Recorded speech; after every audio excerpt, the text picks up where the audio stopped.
Hi all, வாங்க எல்லோரும் சேர்ந்து வெயிட் லாஸ் பண்ணலாம். என்னடா எல்லோரும் மாதிரி இவ்வளோ வெயிட் லாஸ் பண்ண சொல்லி கூப்பிட்றாலேன்னு நினைக்காதீங்க.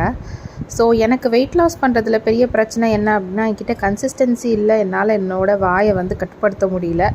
ஸோ என் கூட நிறைய பேர் சேர்ந்து பண்ணால் எனக்கும் அவங்க பண்ணுறாங்களே அப்படின்னு சொல்லிட்டு எனக்கும் பண்ணணும்னு தோணும். இதே மாதிரி நிறைய பேர் இருக்கீங்க அப்படின்னா கண்டிப்பாக என் கூட கமெண்ட்ஸில் ஷேர் பண்ணிக்கோங்க. நான் என் வெயிட் எதுவுமே செக் பண்ணல, சும்மா அப்படியே கோயிங் வித் த ஃப்ளோ.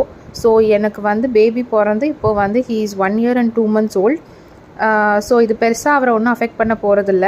நீங்கள் இப்போது ப்ரெக்னெண்ட்டாக இருக்கீங்க, போஸ்ட் பார்ட்டமில் இருக்கீங்க, ஃபீடிங்கில் இருக்கீங்க அப்படின்னா நீங்கள் இதை ஃபாலோ பண்ண வேண்டாம்.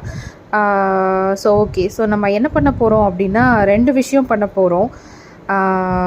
ஒன்று calorie deficit and intermittent fasting. இது 2ம் சேர்ந்து பண்ண போகிறோம். ரொம்ப பெரிய ஹெவி ஒர்க் அவுட் இதெல்லாம் எதுவுமே பண்ண போகிறதில்ல. கேலரிஸ் கம்மியாக எடுத்துக்க போகிறோம்.